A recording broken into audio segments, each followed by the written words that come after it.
இந்த குட்டி பாப்பாக்கு லீவ் விட்டதோ இந்த பிளேயிங் ஏரியாவுக்கு வந்த நிலைமை பார்த்தீங்களா? நானும் எவ்வளோ சொல்லி பார்த்துட்டேன். ஆனால் அவள் கேட்குற நிலமெல்லாம் இல்லை. இதுக்கு இன்னைக்கு ஒரு முடிவு கட்டணும்னு சொல்லிட்டு எல்லாமே நீ தான் க்ளீன் பண்ணணும்னு சொல்லிட்டு ஸ்ட்ரிக்டாக சொல்லிட்டு இருந்தேன்.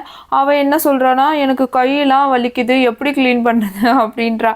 நான் இழுத்து போட உனக்கு கை வலி இல்லையா அப்படின்னா ஓடியே போயிடுச்சு அது. என்னால் ரொம்பலாம் அவகிட்ட ஸ்ட்ரிக்டாக இருக்க முடியல. பட் நான் சொல்லி தருவேன். சம்டைம்ஸ் அவள் கேட்பா, சம்டைம்ஸ் கேட்க மாட்டா. அதனால நான் அடிக்கலாம் மாட்டேன் ரொம்ப. என்னைக்காச்சும் அவளுக்கு ஏதாவது டேஞ்சர்னா மட்டும்தான் அடிப்பேன். பட் அடுத்த நிமிஷமே எனக்கு ரொம்ப வருத்தமாக ஃபீல் ஆகிடும், ஏன்டா நம்ம குழந்தைய அடிச்சிட்டோம் அப்படின்ட்டு. அதனாலேயே அடிக்கவே போகிறதில்ல. பாப்பாவை ஃபஸ்ட்டு இந்த வருஷம் ஸ்கூல் ஜாயின் பண்ணும்போது அவளை அனுப்பவே மனசு இருக்காது எனக்கு. ஏன்னா ரொம்ப மிஸ் பண்ணுற மாதிரி இருக்கும். ஒரு 10 தடவைலாம் போய் ஸ்கூல்கிட்ட பார்த்துட்டு வருவேன். ஆனால் இப்போ ஏன்டா லீவ் விட்டாங்க அப்படின்ற மாதிரி தான் இருக்குது. லீவ் விட்டு ஜஸ்ட் 4 நாள் ஆகுது, அதுக்கே முடியல இவ்வளோ வச்சுட்டு. ஆனால் 4 வருஷம் நான் எப்படி இவ்வளோ வச்சுட்டு சமாளிச்சுட்டு இருந்தேன் அப்படின்னு சொல்லிட்டு யோசிச்சுட்டே க்ளீன் பண்ணிட்டு இருந்தேன்.